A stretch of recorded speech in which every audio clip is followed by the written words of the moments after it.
North Carolina Sports Network presents This Was Then. Exploring North Carolina's rich sports history. With Tim Peeler and Todd McGee.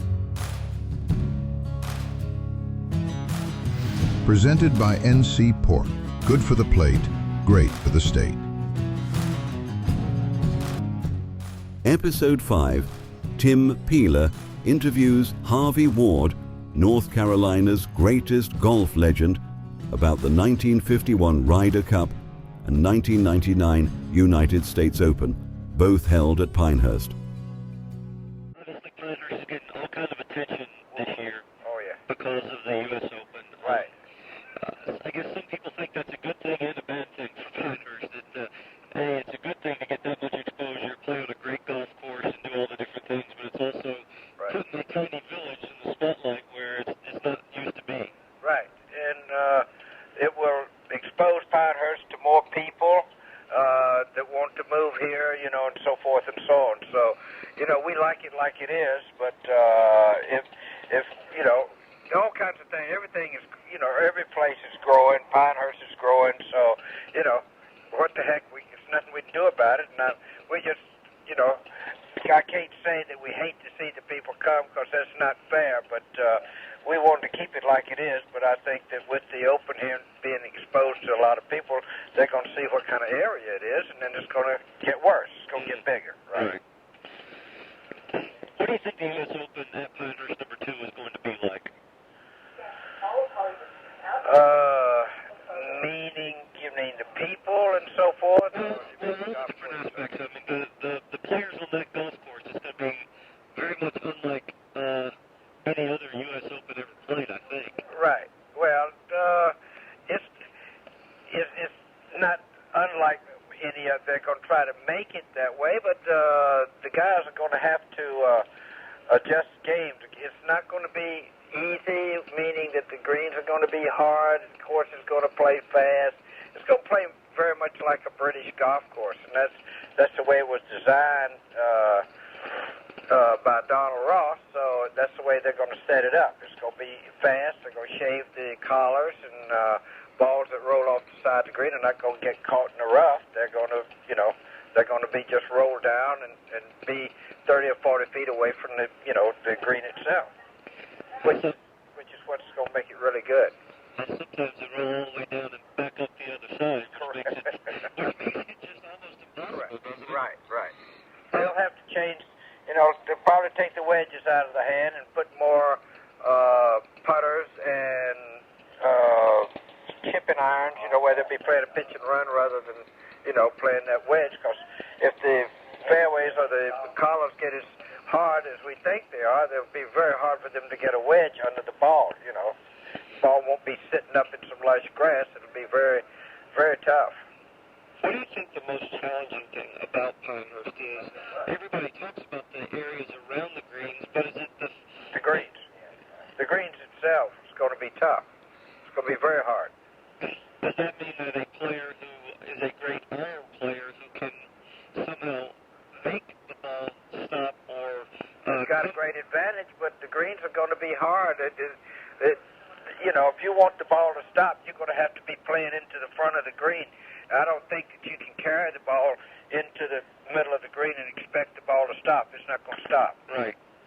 So it's a lot of a different kind of strategy, I guess. Right. It's like, like I said, it's like British golf. You're going to have to play into the short side of the green, let the ball bounce up.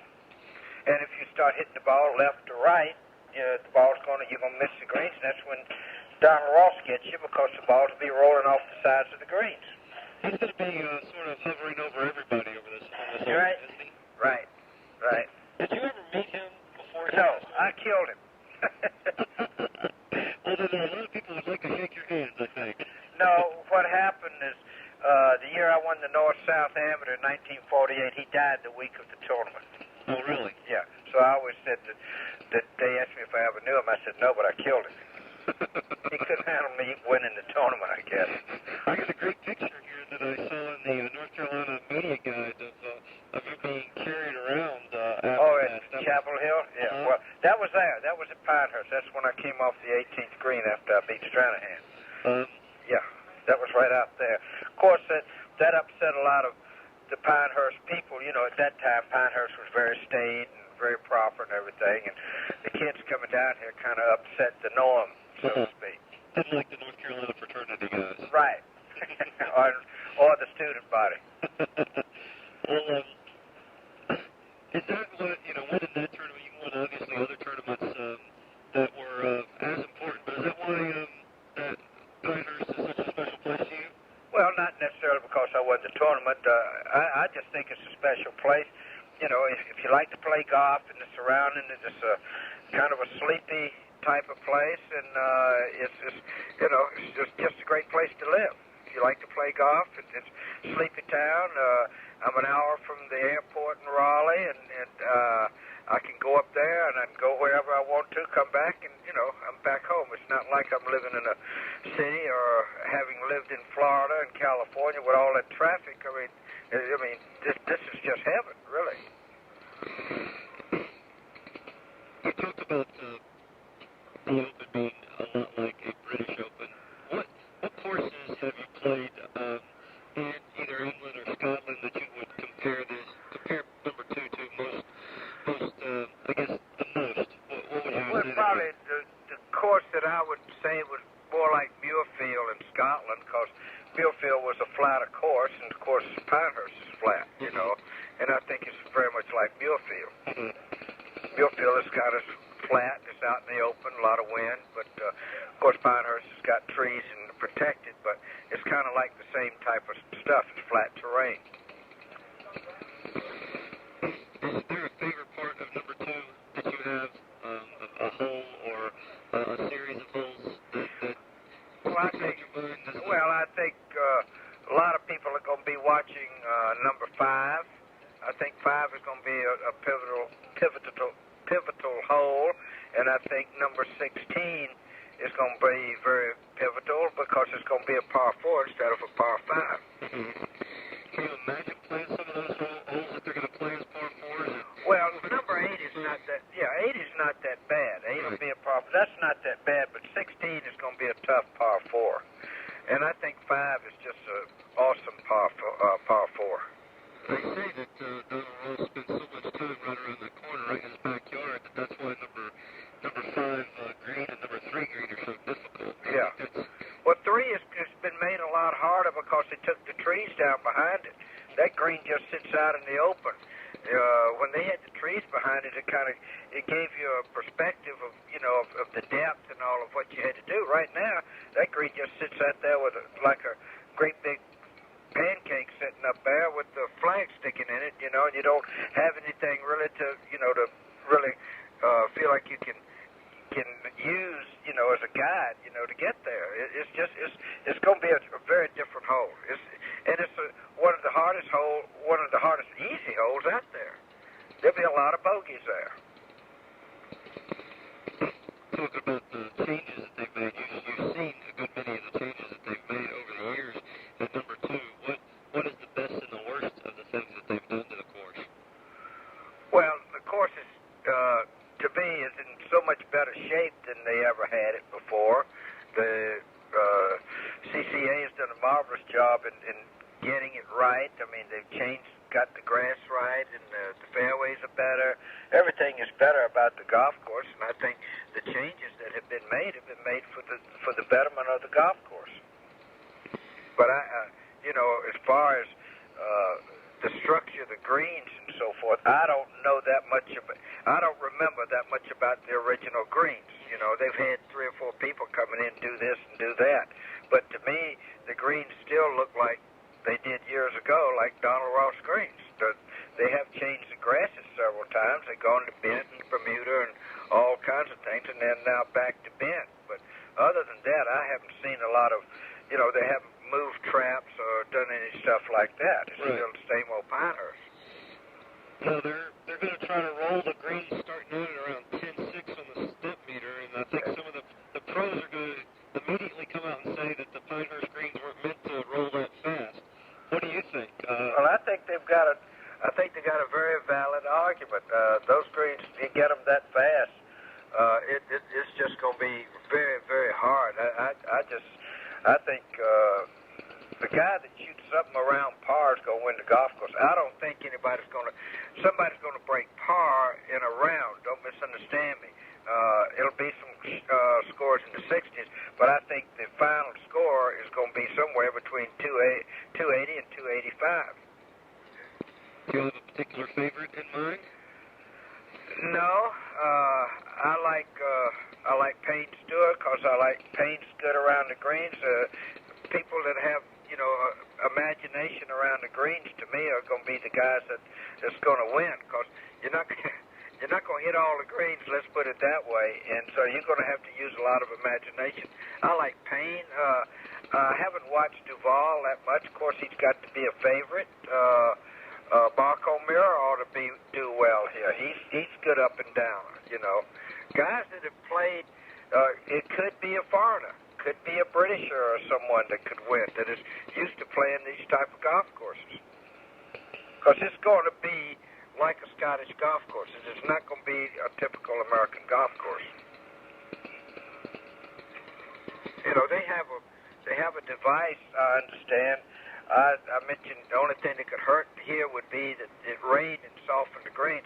Well, they've got some devices under the greens that can suck the water out of the greens. They can keep them hard. Right, those sub-air systems. Yeah, whatever, yeah. Blow it in or yeah, right, right. It's amazing, the technology. Right. I just don't understand why Donald Ross didn't install those in there to begin with. Hey, you're talking about that. I'm just amazed that Donald Ross did all the things he did. I mean, how did he travel around this country like he did back in the Dark Ages? How did he get from one place to another? I think part of that has to do with he didn't design the 600 courses some people claim that he designed. Probably not. Not quite that many, and I don't know, sometimes he just designed the courses. He never actually sold them. Right, he but plots of land. And, how could a man be at that many places to design that many, as far as transportation? I mean, it's no problem now. I mean, these guys can be someplace in an hour or whatever and be 500 miles and be there in an hour and stuff like that. But God, when he was traveling, it was all day to go from here to Chapel Hill or something, Let's see. I got a list of questions here somewhere. I need to just double check. I was going to ask you about the 51 Ryder Cup. How much you remembered about that, and a couple things in particular. From the things that I've read, it sounds like it was kind of a tense time during that whole Ryder Cup because the PGA players, because of the North-South Open, were kind of at odds with the Pinehurst people. Do you remember any of that stuff? No, I don't. No. Because right after that is when they discontinued playing the North and South Open. Right. Someone that could probably tell you about it would be Peter Tufts. You know Pete? Uh-huh. Yeah. Pete might know. I don't know. Okay. But only thing I remembered vividly was that Skip Alexander, who had been in a terrible plane crash right before, and I was up talking to him. I knew him before, and I was up talking to him, and he had gloves on both hands, and he'd hit balls for, about 5 or 10 minutes or less, and he'd take both those gloves off, and the skin would come right off, in the gloves. It was, that's what I remembered mostly about it. Other than that, I don't have much recall about it. I'm sorry. Oh, that's all right. Not very many people do. I mean, I'm asking questions about things that happened 45 years ago. Well, Pete Tufts might remember what you're talking about because he was around here then, and Pete might be able to give you some insight on what you were asking as far as the PGA and the players and so forth. Mm-hmm. He could probably answer that. I don't know if you recall this or not, but somebody told me that they made special arrangements for the Ryder Cup that weekend to play it on Friday and on Sunday and skip Saturday because North Carolina was playing Tennessee in football on that Saturday, and they didn't want to interfere with that. It could have been. That was one of the big stories, I think, right. back then. It could have happened, but I don't remember. I don't think they're going to cancel any rounds of the U.S. Open for North Carolina football. I don't think so. Where are you going to be during the Open? I'll be around. I only live about 3 blocks from the club. Uh-huh. I'll be here. I don't know. I will probably go over for for a lot of the practice rounds, but I doubt that I'll spend much time at the tournament itself, unless I have something that I have to do, unless I have some boy that qualifies that I know and I have a special interest in. I'm not going over there because I'm not going to get to see anything, and I'll see more on TV. So who are you working with, or who are some of the guys that you might? Nobody that you know. I have a boy on the Nike tour, Jeff Julian, and some other boys that are nondescript people that might qualify. Kelly Miller qualified. Kelly made the first leg. He's general manager out at Pine Needles, right. And if Kelly makes it, I'll probably go over and see him. Stuff like that. But as far as me trying to watch Tiger or Norman or any of those guys or Duval, I mean, that's a joke. I'm not going to see anything. Well, is there going to be 45,000 people per day? Right. So I'd rather just go and watch some of the guys practice and then forget it. So you're not going to rent your house and get out of town? No. One last thing. We were thinking about maybe getting a picture to go with the story that'll be in Sunday's paper. We're going to have a photographer in Pinehurst on Thursday. I was wondering if maybe he could take some pictures of you out at Pine Needles on Thursday. What time? Whatever time is convenient for you. Would have to be around 11. Around 11? Yes. Okay. Because I'll be leaving the course shortly. Our school ends at 11, and I'll be leaving shortly after that. So if they could be there at 11, I could accommodate them, because I have a lesson at 1 and another lesson at 3 o'clock in the afternoon. Not there at another course. Okay. So if you can get them there at 11 o'clock, Okay. just tell them I'll meet them at 11:15 in the golf shop. Just tell them to come to the shop, and just tell them that they're there, what they're there for. Just tell them to wait, that I'll come in the golf shop at around 11:15. Okay, that sounds great. Okay. Just tell me one last time for informational purposes, where are you playing most of the time these days? I'm a member of a new club here called Forest Creek. It's a new Fazio course. I've heard lots of wonderful things about it. Right. I've never been over there. Right, I'm a member there. Uh-huh. So that's where, when I play generally on the weekends, not a lot during the week. I played Saturday a week ago, and I played this Saturday, and I'll probably play again this Saturday. That was going to be my next question. How much are you playing these days? Once a week, sometimes twice, and then maybe not. Might play 2 or 3 times in a week, then I might not play for a month. Stuff like that. What's your handicap now? Getting old. Well, that doesn't mean you have to get bad.